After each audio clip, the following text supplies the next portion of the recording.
Ibu Kota Nusantara, atau yang biasa disingkat IKN, adalah ibu kota sekaligus masa depan bagi Indonesia. Sebuah kota futuristik yang didesain dengan sangat megah, seolah menjadi penanda kebangkitan dan keseriusan Indonesia untuk menjadi negara maju. IKN akan menggantikan Jakarta sebagai ibu kota dari Indonesia. Terletak di Provinsi Kalimantan Timur, IKN memiliki area seluas 2.560 km persegi. Rencananya, IKN ini akan memisahkan diri dari Kalimantan Timur dan kemudian berdiri sendiri. IKN tidak hanya menampilkan desain yang megah saja. Kota ini nampaknya akan menjadi lebih modern dari Jakarta. Dengan moto Kota Dunia untuk Semua, maka IKN menjadi mega proyek untuk pemerintah Indonesia. Lalu, mengapa IKN ini dibuat?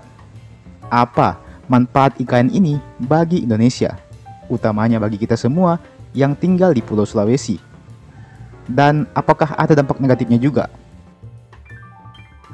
Sebelum lanjut, jangan lupa untuk like dan subscribe video ini terlebih dahulu, agar channel ini bisa terus memberikan informasi, hiburan, serta wawasan kepada kita semua. Kalau sudah, langsung saja, mari kita masuk ke pembahasan.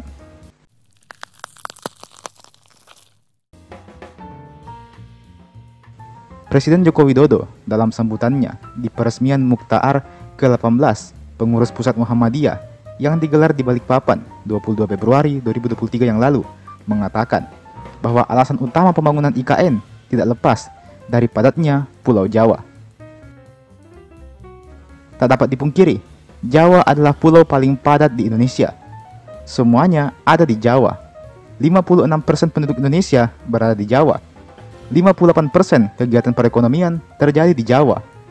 Sudah bukan cerita baru lagi kalau Jawa memang sangat-sangat padat. Ada 151 juta jiwa lebih penduduk kita di Pulau Jawa.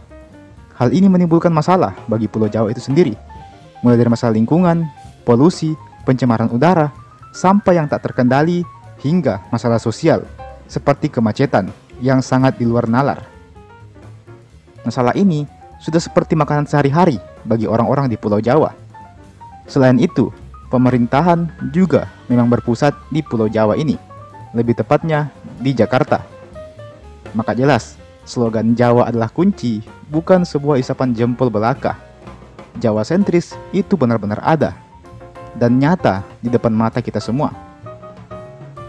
Maka dari itu, diperlukan pemerataan pembangunan, dan IKN adalah simbol dari pemerataan pembangunan itu sendiri. Pemerintahan akan berpusat di Kalimantan, meninggalkan Jakarta dan Jawa sebagai pusat perekonomian. Pemerintah berharap mampu mengurangi kepadatan penduduk dan menghilangkan stigma Jawa sentris dengan adanya IKN ini. Banyak dari kita yang mungkin beranggapan bahwa pemindahan ibu kota ke IKN adalah usulan dari presiden kita saat ini. Jawabannya adalah memang merupakan usulan dari presiden kita, tetapi bukan presiden kita yang sekarang. Usulan pemindahan ibu kota ini telah ada sejak zaman Presiden Soekarno di tahun 1960-an, di mana kala itu Presiden Soekarno hendak memindahkan ibu kota ke wilayah Kalimantan, tepatnya di Palangkaraya. Sampai di sini, kita bisa menyimpulkan bahwa pembangunan IKN bertujuan agar penduduk Indonesia bisa merata persebarannya, supaya penduduk di Jawa bisa berkurang jumlahnya. Juga sebagai simbol dari pemerataan, di mana jika sebelumnya Indonesia terkesan Jawa sentris, kini bisa berubah menjadi Indonesia sentris.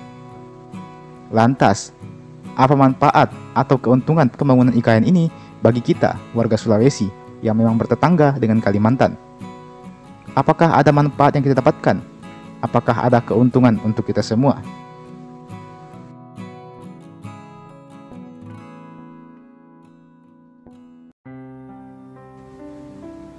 Kalau untuk Jawa, jelaslah ya, untuk mengurangi penduduk dan kepadatan mereka. Lalu kalau untuk Sulawesi, apa untungnya? Oke, saya akan mengajak kalian beranalogi sejenak. Kota Makassar, sebagai ibu kota Sulawesi Selatan. Kota ini ditopang oleh Goa dan Maros, di mana kita tahu sendiri kalau banyak spot-spot penting, tempat-tempat penting seperti bandara, objek wisata, dan sebagainya itu berada di Goa maupun Maros, namun disebutnya berada di Makassar. Mengapa? Karena mereka bertetangga. Maros dan Goa adalah dua wilayah penopang ibu kota Makassar.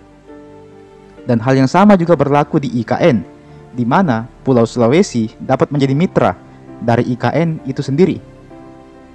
Tak usah diragukan lagi, kalau pembangunan IKN di Kalimantan membuka peluang kerjasama yang besar dengan Pulau Sulawesi sebagai pulau terdekatnya. Kerjasama yang dimaksudkan di sini ada pada sektor pangan dan juga kebutuhan pembangunan. Bahan logistik untuk pembangunan IKN memang banyak didatangkan dari Sulawesi itu sendiri. Selain itu, hasil pangan dari Sulawesi nantinya juga dapat dijual ke IKN. Wilayah IKN yang tak begitu jauh tentu akan memotong ongkos kirimnya. Apalagi jika pemerintah mau menginisiasi hal ini, maka keuntungan besar akan menanti Pulau Sulawesi. Di satu sisi, proyek IKN ini akan menjadi peluang bagi para pencari kerja untuk bekerja di sana nantinya.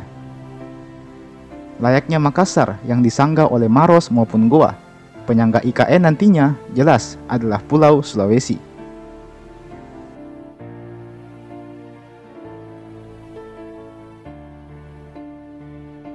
Tidak etis rasanya kalau kita hanya membahas keuntungan saja, tanpa membahas dampak negatif, alias kerugiannya. Apa kerugian pembangunan IKN ini bagi kita semua, warga Indonesia dan warga Sulawesi khususnya? Lingkungan hidup adalah isu yang paling sering dibahas terkait dengan hal ini. Iya, tak bisa kita pungkiri, pembangunan IKN di Kalimantan jelas merusak ekosistem yang telah ada di Kalimantan. Kalimantan adalah paru-paru dunia. Ibarat tubuh manusia, kalau paru-parunya dirusak, maka kacaulah semua fungsi tubuhnya. Kalimantan adalah tempat bagi makhluk hidup, entah itu tumbuhan maupun hewan, yang mana rumah mereka ini semua harus direnggut demi pembangunan IKN ini. Pembangunan IKN disinyalir akan merusak ekosistem di Kalimantan. Polusi udara di Kalimantan akan meningkat. Kepadatan di Kalimantan juga akan melonjak. Banyak orang berarti banyak kendaraan.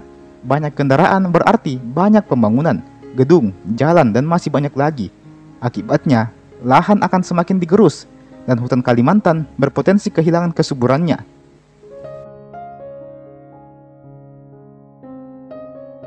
Meski begitu, tentu pemerintah tidak akan tutup mata dengan hal ini. Menteri Lingkungan Hidup dan Kehutanan menegaskan bahwa kehadiran ibu kota Nusantara ini tidak akan merusak alam. Bahkan sebaliknya, akan berdampak positif bagi aspek ekologi dan ekonomi itu sendiri. Loh, kok bisa? IKN akan menyusung konsep Forest City alias kota hutan, di mana IKN akan menyeimbangkan antara pemerintahan dan juga kelestarian alam, dalam hal ini hutan Kalimantan. Jadi simpelnya begini, hanya 25% saja area ibu kota Nusantara yang akan dibangun dan diisi dengan gedung-gedung mewah bertingkat. 75% sisanya akan menjadi daerah hijau, yang termasuk di dalamnya adalah kawasan hutan tropis. Dengan kata lain, Nusantara akan menjadi kota futuristik, namun tetap ramah lingkungan. Kota yang akan menyajikan pemandangan alam dan gedung-gedung mewah bertingkat dalam satu frame yang sama.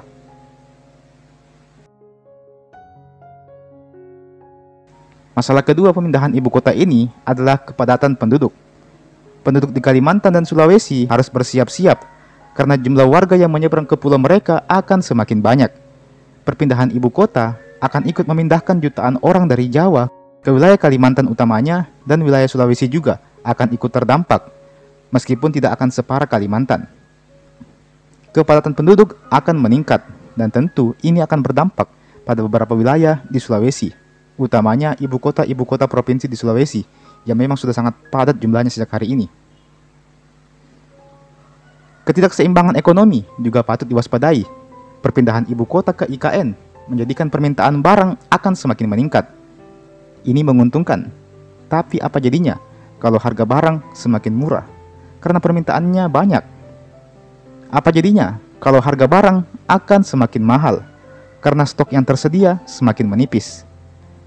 Harga barang akan naik turun secara drastis, perekonomian akan semakin terguncang, dan suka tak suka kita harus bersiap dengan hal ini.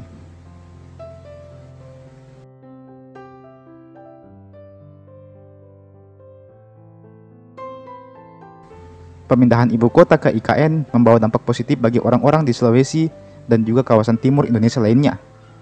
Di satu sisi, yang namanya positif pasti ada negatif yang mengikutinya. Masalah lingkungan, ekonomi, dan kepadatan penduduk menghantui kita semua. Namun, itu memang sudah sewajarnya, karena sejak awal penduduk kita terlalu berat sebelah dan perlu diratakan.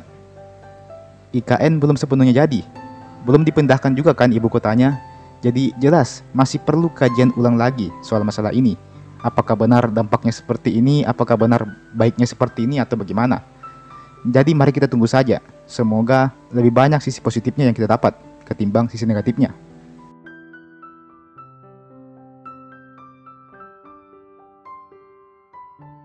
Dan teman-teman, itulah tadi pembahasan kita mengenai IKN ini. Like video ini jika kalian suka, share ini video ke teman-teman yang lain, dan subscribe ke channel ini juga. Nyalakan loncengnya agar tidak ketinggalan kalau ada video baru yang saya upload di channel ini. Oke, terima kasih banyak sudah menonton sampai habis dan sampai jumpa. Sampai bertemu lagi di video berikutnya.